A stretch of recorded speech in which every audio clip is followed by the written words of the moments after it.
Welcome to Beers with Bill. We're welcoming Brent Klassen, Heartwood Farms back, and joined by his lovely wife, Val. And so everybody, please welcome Brent and Val. Thank you for taking time tonight to talk to us about the farm and the ciders. And then just let you take it away. My pleasure. Beautiful. Well, maybe I'll sort of introduce the first cider that you're tasting tonight, and then we can maybe move into a couple of other things.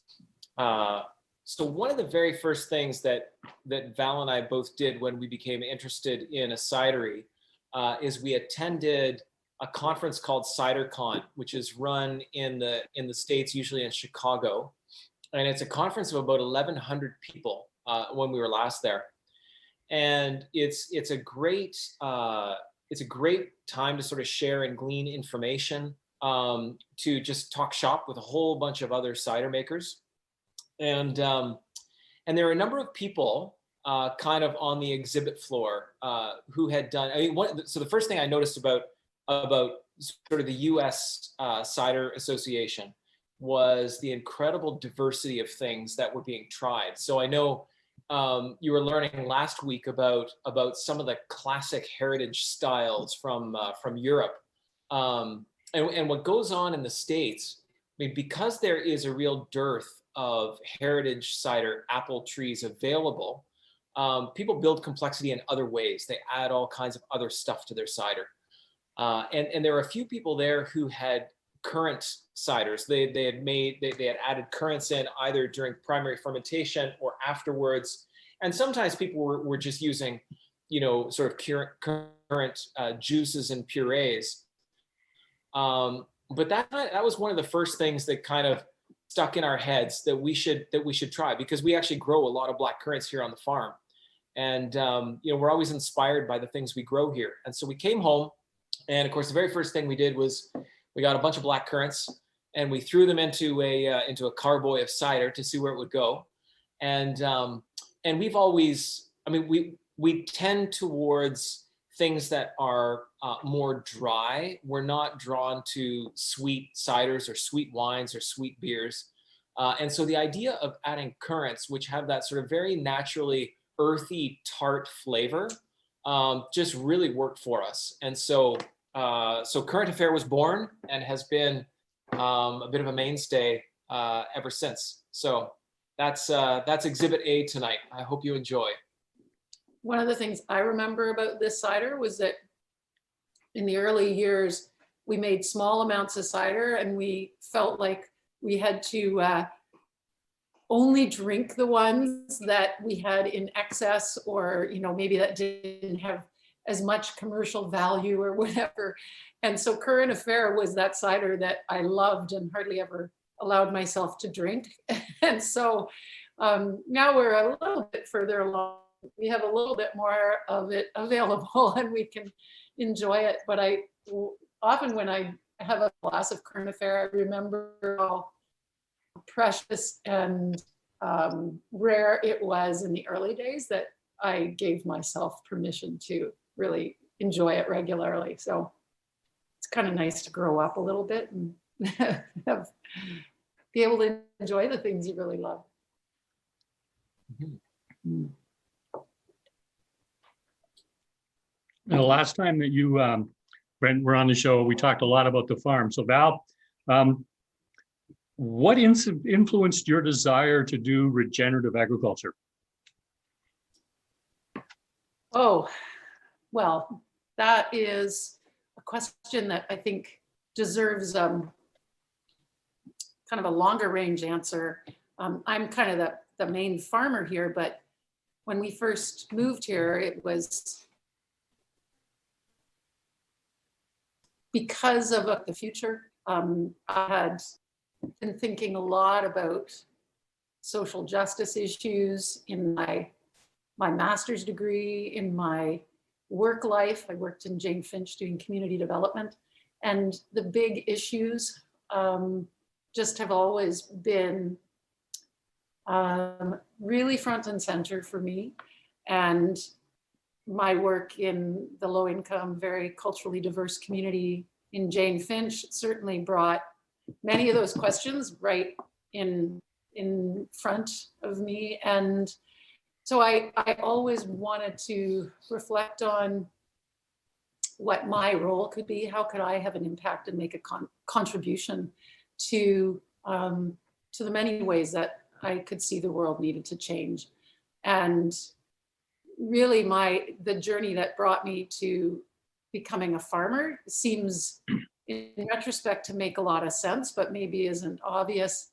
The journey from land relationship and farming to regenerative farming is maybe more easy to see, given that regenerative agriculture is one of the key responses that farmers and land managers, people involved in food production, can have in response to many of the big concerns, both environmental concerns and social justice concerns and food access. So you should explain what regenerative agriculture is. So that might well, not that's be good. familiar. Yeah, to people. yeah.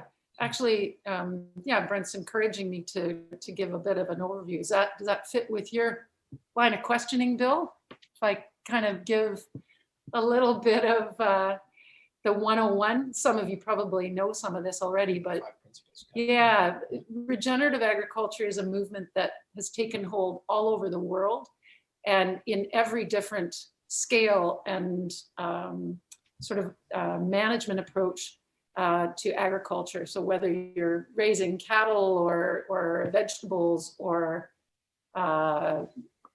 fruit trees or cash crops, there are principles, 5 fairly widely accepted principles of regenerative agriculture. And many of them relate primarily to care for and understanding of soil function. So the 5 principles include keeping the soil covered, either with crop residue or mulch, and even better, keeping the soil covered with living plants and living roots in the soil. The 3rd soil-related principle is to minimize disturbance, to minimize tillage. And that's because there's a recognition that the tilth and the structure of soil is created by very complex microbial and fungal activity. And every time we till or disturb the soil, it takes all of that structure and all of the work of the biology and disrupts it. The 4th principle is biodiversity. Just one of the things nature demonstrates as really remarkably potent in creating resilience and nurturing all kinds of cycling and nutrients and habitat and lots of things. And then the 5th one, interestingly, is creating livestock. And that's as you can imagine, a bit confusing for some people, because in our environmental awareness about the impact of agriculture, especially cattle, get a pretty bad name.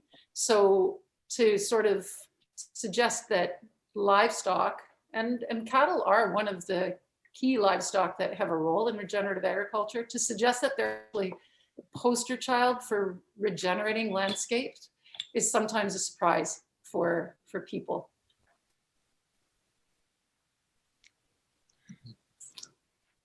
Who or what's been your greatest resource in that process? Oh yeah, that's because when we moved here, we had 3 young kids, and I was in my late 30s and really focusing on being the parent that was at home raising kids.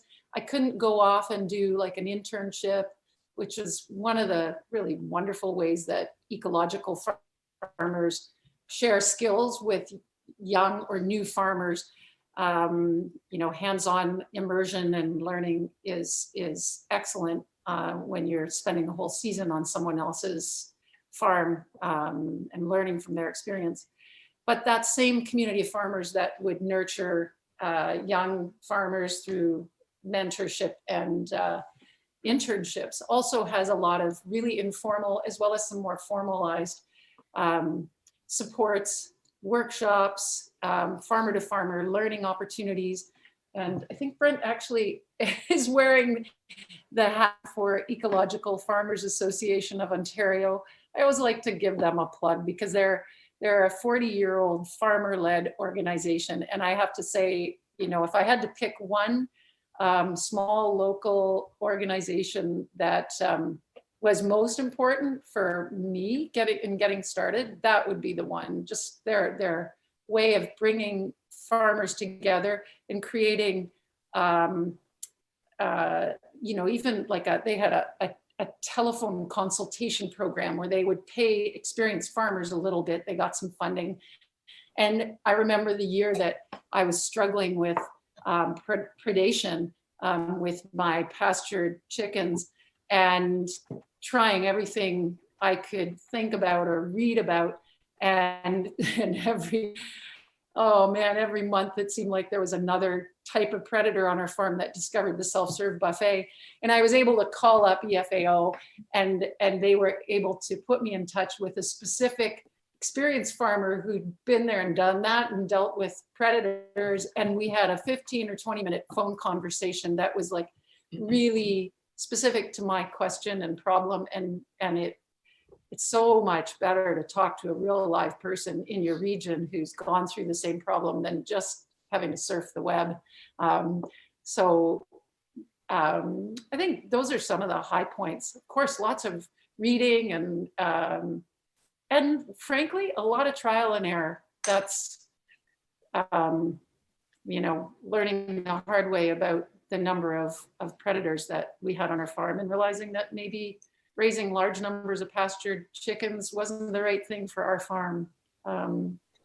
It's kind of interesting because, you know, when I think about Val's educational path as a farmer and mine more recently in making cider, they're quite similar in some ways. Like, Bill, had you asked me that question, which you probably did last time, you know, I would have also talked about the network of mentors in the craft beverage industry, winemakers, cider makers, brewers, and even distillers who are just very, very happy to, you know, they've always got a half hour to talk to you about some specific issue that's keeping you up at night.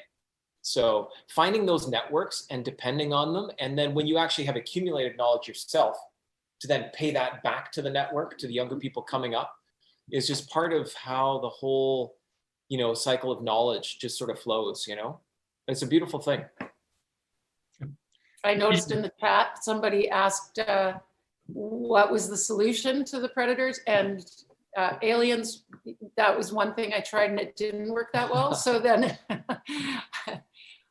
actually this farmer told me about a really clever little device called Night Guard. And they're tiny little solar powered lights, and you mount them at the height appropriate for the predator that you happen to be dealing with. So in this case, I would go out every morning and there'd be one chicken with its head bitten off. And after some careful research, I realized that was the calling card of the owl that was hanging out in the woods just beside the main pasture. And so I got 4 of these little Night Guard lights and mounted them about 12 feet off the ground on just a little 2x2 with a base. And as soon as dusk came, the little battery and the light would be triggered by the low light, and there would be each of the Night Guard lights pointing in the 4 different directions had a red light that mimicked the retinal reflection that a predator like an owl would recognize as indicating that somebody else was there stealing a chicken, and it wasn't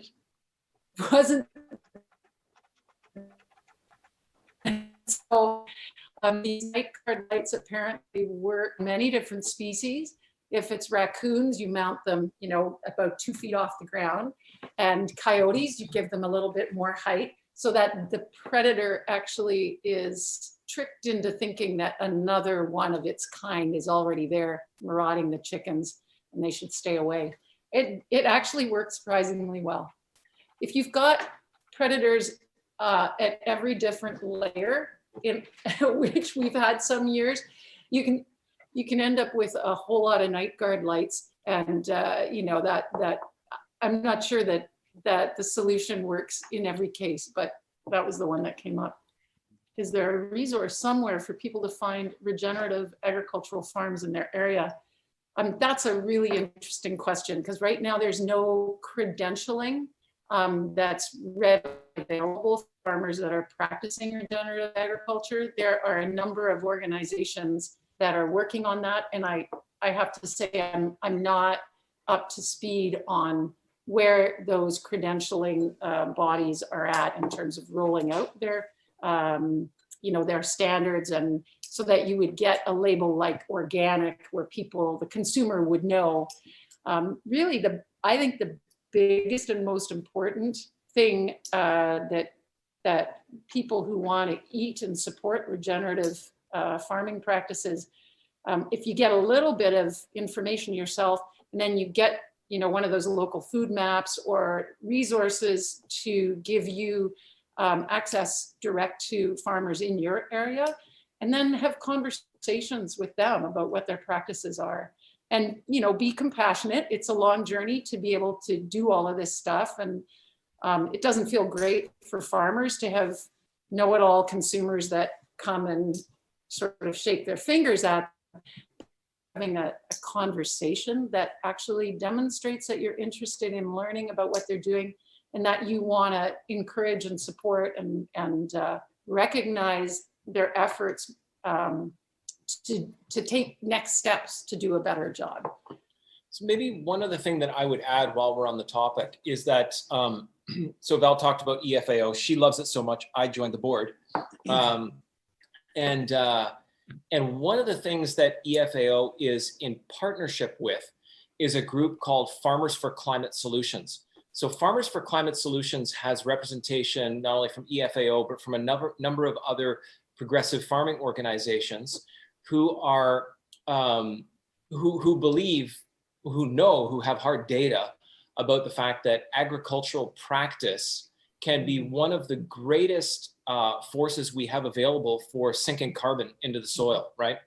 And the regenerative practices that Val referred to earlier are a key tool in that. And Farmers for Climate Solutions, their biggest success so far was that they were actually able to get the insertion of a paragraph into the throne speech that was made just, about a month or 6 weeks ago, that recognizes the importance that farmers and agricultural choices have in reducing the amount of free carbon floating around in the atmosphere. And so we're very, very excited to see how the choices that farmers are making, which have to be supported by the choices that consumers make, because farmers can't do different things than what consumers are willing to support, right? So that farmers and consumers together are able to make choices that can have a significant bearing on climate change issues. So that's one of the really exciting things in this whole field. I'm going to prompt you. We should talk about the next cider. All right. I'm still not done. Let me see here. All right. I think what we'll talk about next is Cider House Sunset. So this one, the story behind this one is that, a lot of people say that in our area, we're about 15 or 20 minutes basically due east of Guelph. And a lot of people say you can't grow peach trees in that area. And it turns out they're absolutely right. You can't grow peach trees in the area, but I thought I would try. And so I planted a couple of peach trees when I established my the first block of the orchard, and one of them promptly died. And the other one is it's kind of sickly. It has like the bark oozes stuff. I don't even know what it is. I kind of didn't pay very much attention for many years. And then all of a sudden one year, it gave this incredible crop, like just one tree, all kinds of peaches. And so, and I think because it was the only peach tree in the area, there are really no peach pests. And so the crop of peaches was gorgeous. It was pristine. It was grocery store ready. Anyway, so I picked all the peaches from this tree, and I did what I do, which is ground them all up and threw them into a carboy of cider, and kind of let that go for a while, and really loved how that came out. And then that's not how I remember it. He actually really hated how it came out, and he just never got around to dumping the pail, and it sat in the cider house. Well, okay, that's true too. Yes, that's true too. That's a good part of the story. Yeah, but that's kind of one of those things, right? That sometimes, you know, you're trying something, you try to experiment, it kind of doesn't go quite right, and then you kind of come back to it a while later, and something has happened, and it seems quite lovely. And actually, the loveliness struck us as being absent of one thing, and that was maybe just a little touch of vanilla. And so that's right. So this recipe actually has a touch of currants, a little bit of vanilla, and a bunch of peaches. And so, you know, like I said, we only have one peach tree, and it has only cropped one other time since that original crop. And so now we look to an organic farm in Niagara for our annual supply of peaches. And it's kind of a fun day. We bring up all these seconds, and we pit them, and we grind them, and it's always been a bit of a community process, because it's a lot of work. But it's been a fun way to incorporate other people. So cheers, hope you enjoy. How many bushels of peaches are we talking? We got, I think this year we used 250 pounds, which In about 700 liters of cider. Wow. So That's it's a lot. quite So good. one of the things that we've kind of learned, or that just a principle that we've derived, is that you know, because we're committed to not using, you know, purees or concentrates or juices, we want to use real fruit. And because we also don't like to sweeten things too much, we like the fruit to be the sweetness, or to imply the sweetness. We use a lot of it. So there are hefty loads of fruit when we make a fruit cider. We make one with blueberries, one with strawberries, one with raspberries. There's currant affair that you just tried. We use a lot of fruit in our cider beyond the apples. Yeah. And we're experimenting with kind of a second purpose for some of that fruit. So for example, the currants that come out of the currant affair process, we've made a chutney. I add it to fruit crisps. We haven't done that on a commercial scale yet. It's still in the testing. Sausage. Oh yeah, that's right. We made our own sausage this year, and added some spent currants to the sausage. It's kind of fun to experiment, and that idea of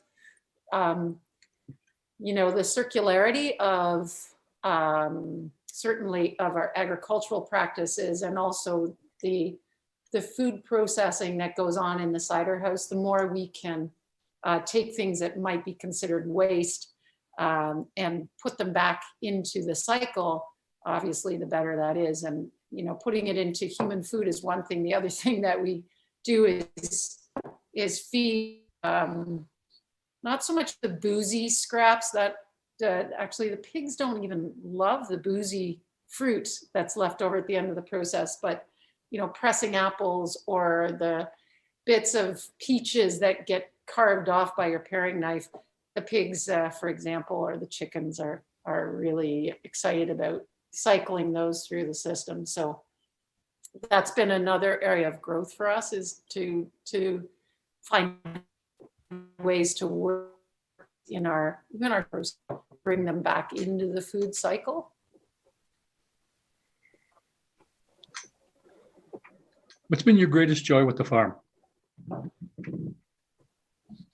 Sorry, Bill, can you say that again? What's been your my greatest joy with the farm? Oh, the greatest joy. Yeah, boy. Um,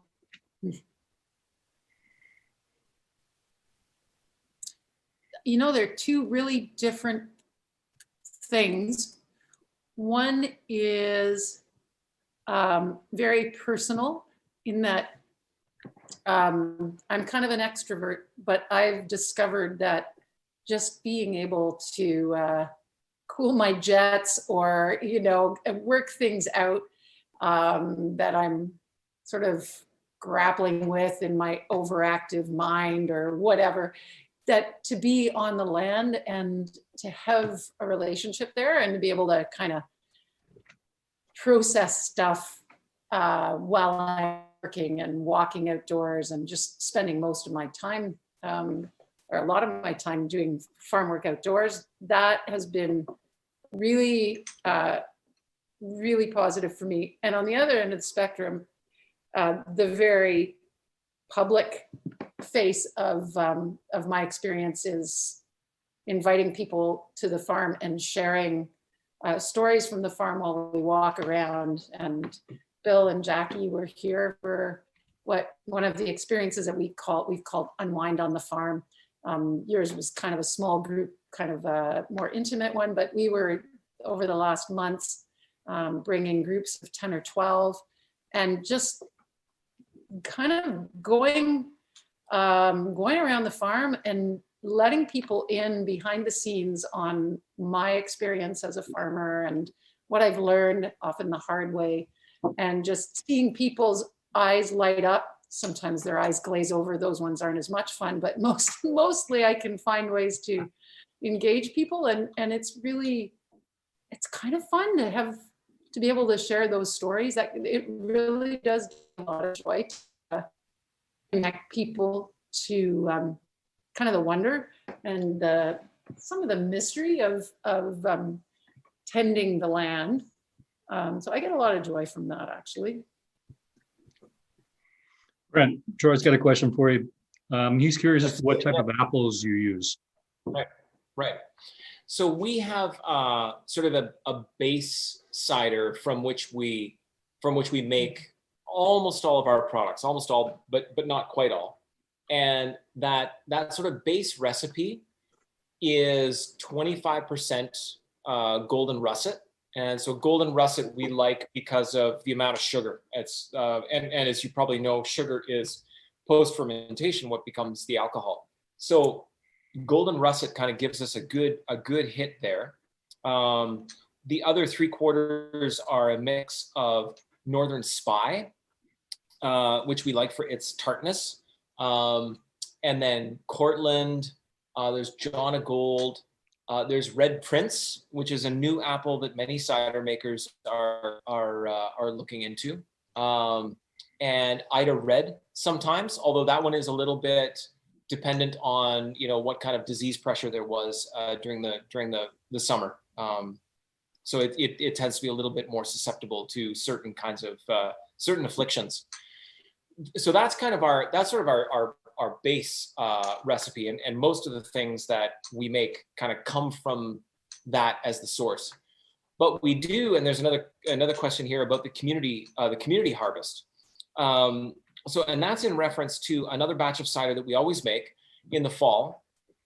When I say always, that means for the past 3 years that we've been in existence, where we invite people in the community to just bring us their apples. And they can be just the neglected apples from the tree in the backyard, or the tree on Grandpa and Grandma's old farm, or just abandoned trees and hedgerows. And people, it's amazing how people respond to that. People seem to love the idea that these apples have a new life. And they're often not apples that would have any other kind of commercial value whatsoever. But people bring us their humble pickings, and we grind them and press them. And we do actually, when we do that, we tend to deliberately source a few things that we know are going to be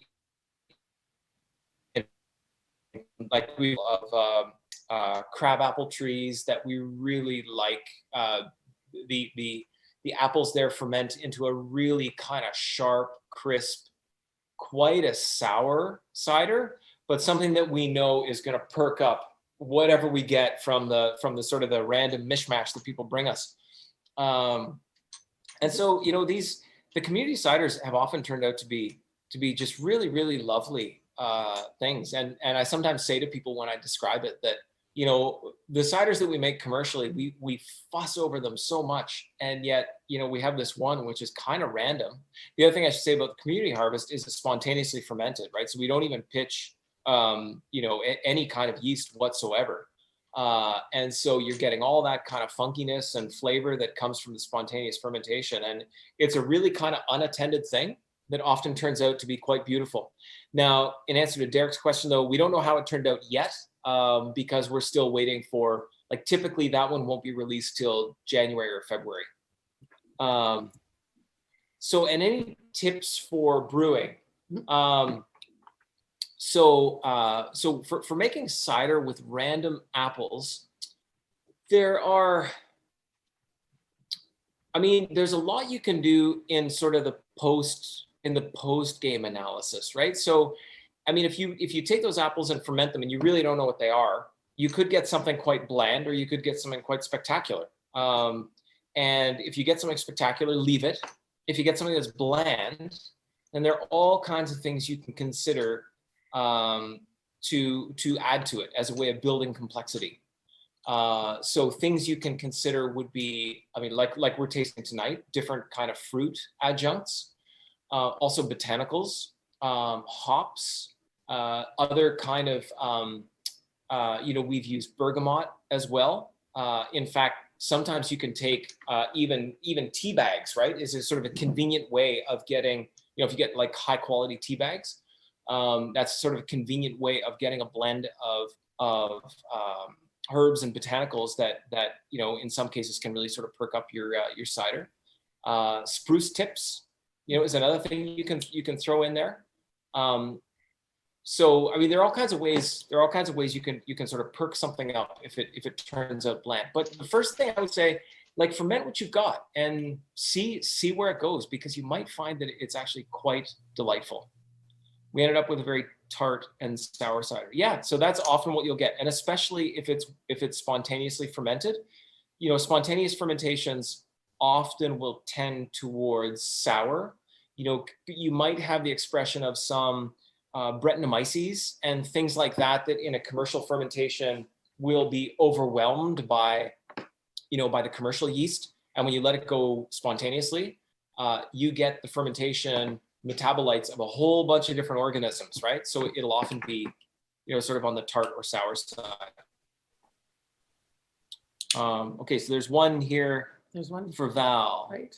You mentioned that regenerative ag is happening at every scale around the world. How does it work on a large scale? Well, I'll use the example from our own local community. There were a few of us, happened to be smaller farmers, who initiated what has become a local soil health coalition, and we were able to bring a remarkable diversity of farmers together. And some of them are large scale cash croppers, and so many of those farmers would be farming their own land, but also a lot of rented land in the area, so up to a couple thousand acres. And so actually, interestingly, it's those large scale cash croppers where some of the innovation is happening in a really inspiring way, partly because I think the practices of cash cropping have more quickly bumped up against the problems associated with soil erosion, soil compaction, loss of fertility, all of that kind of stuff. So there's a number of practices, including no-till, that you may have heard of. So large-scale cash croppers will experiment with different techniques, often big, fancy toys, equipment that is able to plant through crop residue so that they don't have to till the soil. In a lot of cases, those farmers still are also using herbicides, so they can use a chemical to knock back some of the weeds rather than tilling. So there are sometimes trade-offs. But the other really cool practice that is happening on a large scale that addresses a lot of the some of those soil health principles and the regenerative principles is something called cropping.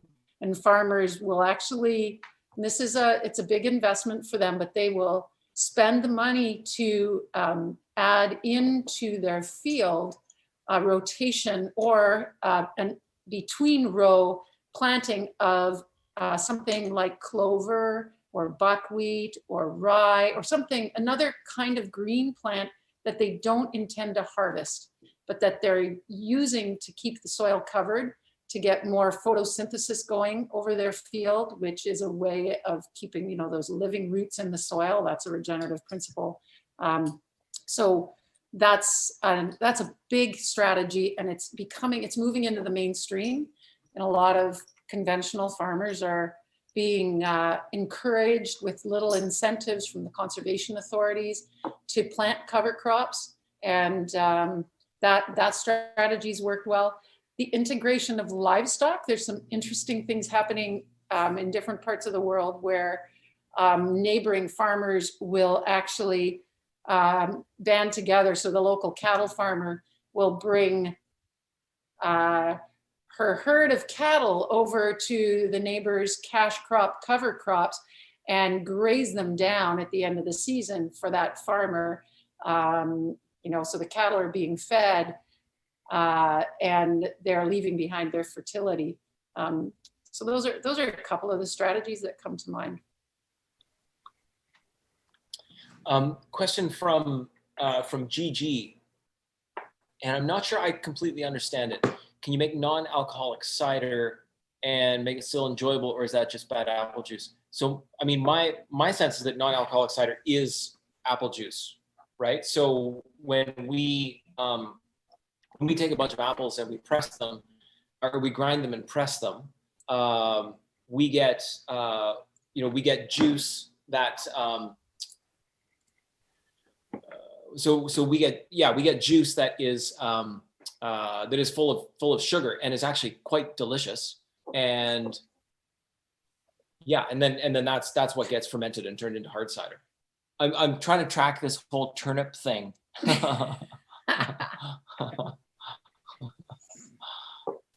But it's interesting, you know, people often assume that because we make alcoholic cider, that we must also make sweet cider or you know, juice. And one of the things that people sometimes don't realize is that apple juice, or sometimes called sweet cider, is actually a very good medium for the proliferation of bacteria, including all of the pathogens that you might be worried about, like E. coli and Listeria and those kind of things, right? And so if you sell apple juice commercially, you would do so under the umbrella of public health. Like, that's making, you know, you're dealing with a high risk food source, essentially. Because we make alcoholic cider, and because pathogens don't survive in even a moderately alcoholic medium, we actually don't manufacture our product under the aegis of public health. We are regulated only by the Alcohol and Gaming Commission of Ontario. So in other words, there's no regulator that is concerned that we're making healthy or unhealthy product. The only regulator we have cares that we pay our taxes, and that's it. That's the extent of it. So, yeah. But I will say there are times when we press apples and the juice coming right off the press is so delicious that you think, man, if you could just stabilize that, it's just so beautiful that you hardly want to ferment it, believe it or not. But of course, apple juice is it's a very unstable product. It's going to go somewhere, you know. It's going to go somewhere. So Brent, would you like to talk about the third cider? Sure, I would. So some of you, those of you who might be Guelphites, and remember Brouhaha, which was the fundraiser that was run for the benefit of Ed Video. And so I guess probably about 3 years ago, we were invited to attend with a whole bunch of other breweries and I think one or two other cideries as well. And our middle son, who was vastly underage at the time, had this brilliant idea that he thought that making a pepper infused cider would be the way to go. And he got his hands on a couple of cayenne peppers that Val had grown that summer and threw them into a mason jar of cider. There's some of this year's. Yeah, and the results were actually quite horrific. So maybe not unlike the first Cider House Sunset experiment. But I think it was Val's moment of genius that said, you know, if we sweetened this, and instead of using a conventional sweetener, if we used honey, which has a kind of a floral character to it, that might really balance the heat from the peppers. So that's what we did, and we assumed that this would be a one-trick pony. You know, we'd haul it out we did it for the brouhaha because we knew that it would be kind of a sort of college university type crowd. We thought they might be adventuresome, and I figured we'd only make a keg of it ever, and that'd be that. And I must have brought some business cards along that night because I got a number of calls and emails the next day saying, where do we get more of this? We loved it. And so we started making Eve Goes Badass on a regular basis.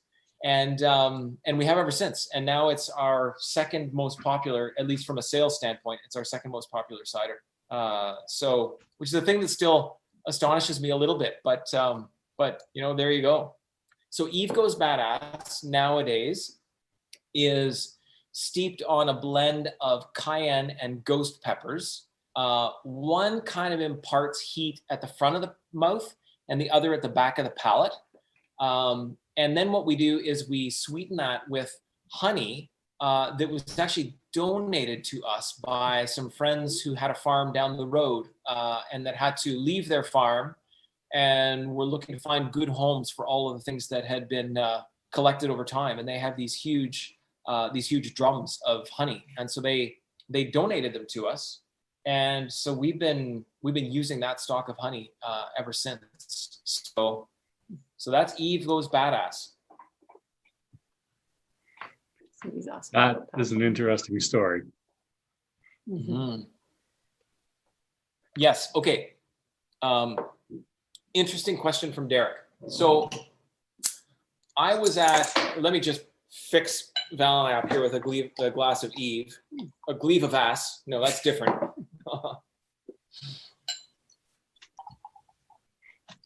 So yes, so patulin is a mycotoxin. So patulin is left behind by a microbe that tends to colonize mold on apples, right? So if you see those apples, it's got a bruise, and then it's often got some white or bluish mold that begins to colonize that patch or that patch of mold. So patulin is a mycotoxin that can be left behind by that microbe, and it is dangerous. And so, and it is not killed. It's a toxin, so it's not actually it's not itself a microbe and is not killed by alcohol.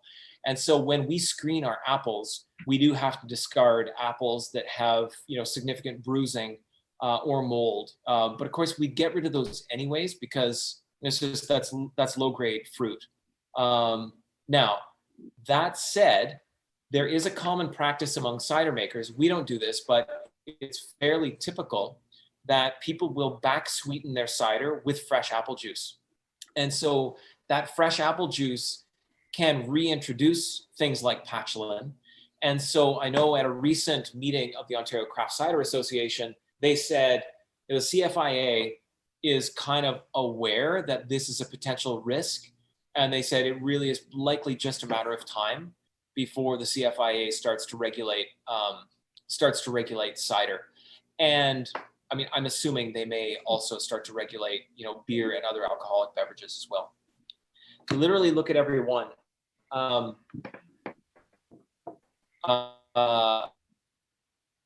mean, so you have to. So the process, we've got a bin of apples or a bushel of apples or whatever, and we're actually feeding those apples by hand into a grinder. So every apple comes out of the rinse pail, and it's like it's in a handful like this, 5 or 6. So you're kind of looking at them, and you can kind of see the ones that are bad, right? On a commercial scale, apples are fed over a conveyor belt into the grinder. And so you'll always have somebody at the conveyor belt looking at the apples as they go by, picking off the rejects. So it's pretty easy to get the bad ones. So yes, I mean, I would say every apple gets a glance. I'm going to let Val take this question from Shirag. The naming of Eve goes badass. Yeah, I actually thought of that name, and then it came back to bite me in the ass for years to come, because everybody would ask me if I was Eve.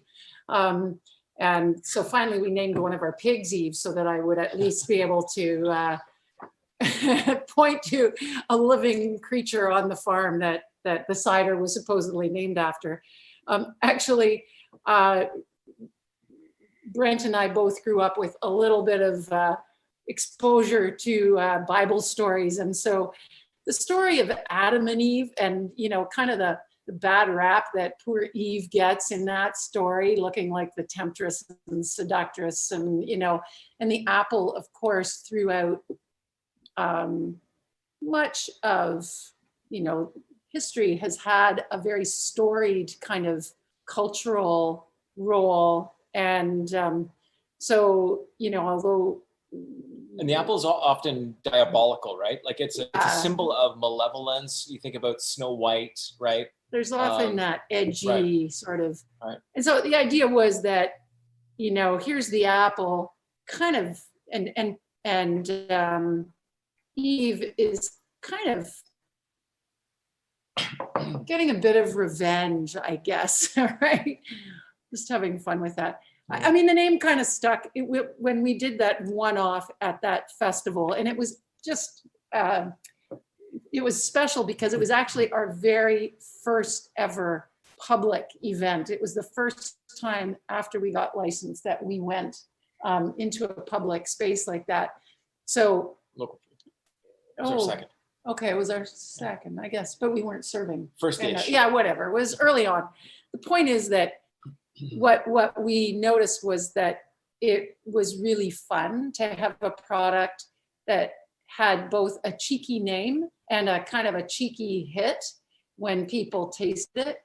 And so much of our brand has been about inspiring conversation.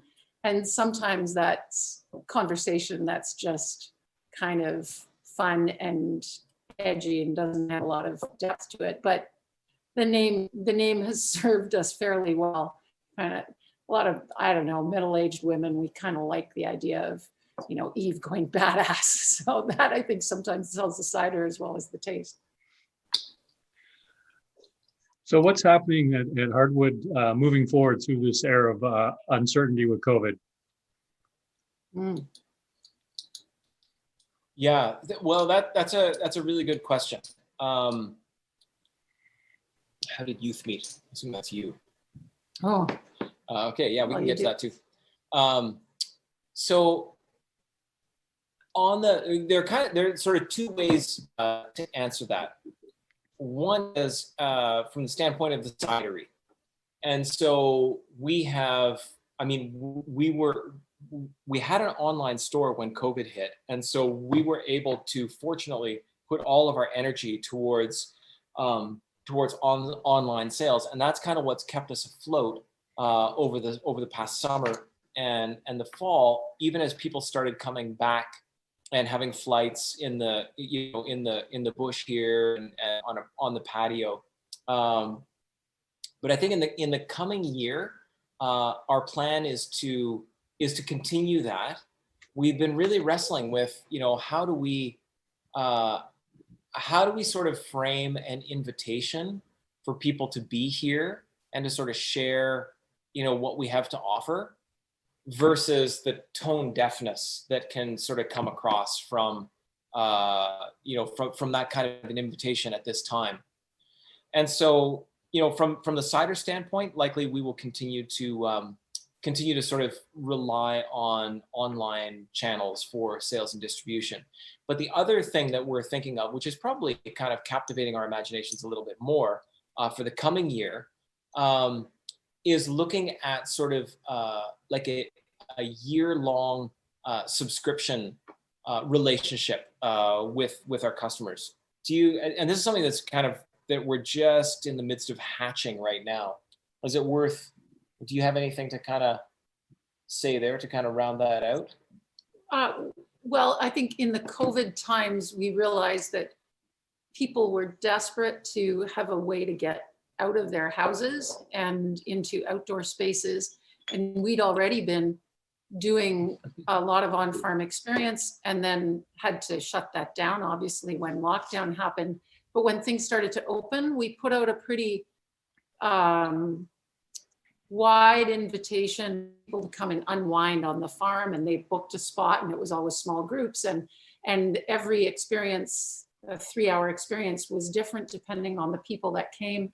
And the thing that really emerged from that really just kind of delighted me and really struck a chord was that there are a lot of people out there who feel some sort of urge or yearning to connect to where their food comes from, whether it's in their backyard or windowsill herb garden, or, you know, a lot of people talked over these months about hoping someday that they might have a little farm kind of like ours. And so just from all of those many dozens of people coming to the farm, it became apparent that a lot of people, and I think the pandemic made us all more aware of things that we might have taken for granted, like toilet paper, and also food, and every local direct to customer farm that we know was just overwhelmed with support and ran out of many of their, you know, either their shares of vegetables or their freezers of meat emptied out really quickly. So I think there is a lot of interest in being a little bit more self-sufficient. So we want to create an opportunity for people to connect to the farm over a whole season and come out during the seasons and learn a little bit about what's going on, from maple syrup to raising chickens to milking cows to butchering chickens to harvesting, whatever, and couple that with an exploration too of you know, just sharing ideas with a cohort of other interested folks in the context of work bees and farm exposure. More to come. Yeah, that one's early in its development, but it's kind of fun to dream. Mm-hmm. And the other thing to say is that we usually in December, we have a pretty busy month of December, and things like special farmers markets and, you know, seasonal things that are not happening this year.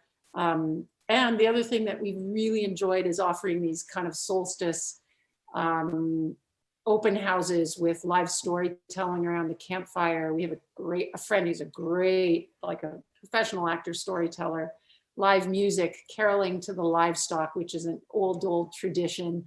And you know, candlelit walk through the woods and all this stuff. And we've really enjoyed doing that and offering that as a kind of a drop by a few times during the pre-Christmas season, do a little bit of shopping, but just take in kind of the outdoor stories and singing and all of that. And we can't do that this year either. So we are just cooking up a plan with some of the same people that have helped us do this in the past, to do some sort of a virtual program that people can sign into and maybe sit down with their little pre-ordered pack of ciders and a little bit of clean straw to make them feel like they're in the barn, and you know, whatever. We're still working that out, but fewer people on the farm than there usually have been. Somebody wondered how we met. We were young. We met in my Actually, first we year and met- Brent's second year of university. Right. We actually met. We sort of met before we met. We have a mutual friend who Val was actually did a year she was in Japan teaching English, and I was at university. And this mutual friend, Val was quite lonely, and so this friend was making a cassette tape. So back in the day, that's what we did. You remember those things, right? It had the 2 spindles, and you put it in the machine. And This so- crowd remembers that. so she was making a cassette tape and asked if I would play a song on this tape. And so I didn't know Val, but I was happy. I mean, I was kind of inseparable from my guitar in those days. And so I played a song on this tape. It was Festival of Friends by Bruce Coburn, for anybody who might know that oeuvre. And so Val was actually introduced to me by way of this tape. And anyways, so then the following fall, she came and actually lived in the same residence that I had been when we were then, introduced in person by this mutual friend of ours, and the rest is history. There you go. That's good. So university sweethearts. Yeah, that's right. That's right. Let's say, I just wanted to say thank you for joining us tonight and sharing your story with us. We truly appreciate the time that you devote to this. And I know that we've all had a good time listening to it. I've got a lot more questions, Val, that I didn't get to ask. So before I close out, I'm going to ask you the one question, but I want to remind everybody, December's lined up. We've got Graham from Monograms coming in next week to talk all about coffee. He's one of my favorite people when it comes to talking about taste and flavor. He's done a bunch of Scotch classes with me. And then the following week, I've got Drake from Upper Thames Brewing going to be on the show. And I will coordinate figuring out how to get beers to people on that one with him, because they don't do delivery in KW. And then the following week, Cam is joining us. And then the week after that is the Christmas celebration, where we get to crack open my collab beer with Counterpoint. And Graham Kabiyashi will be on with me on that one. And we are doing a Welcome 2021 show on the 29th. And David Hussey is going to be joining me. And I might let him host that one. So Val, before we go, I just want to ask the one question. If you could go back in time, what advice would you give your younger self? stay away from bad boys in first year university. That's exactly what I thought you were going to say. I love you guys so much. What's that? I said, I love you guys so much. That was such a great day that I came out to the farm. You guys That, were. that was exactly the answer I was expecting to hear. It's actually worked out quite nicely. Yeah. Thanks, everyone. Thanks, Bill. Yeah.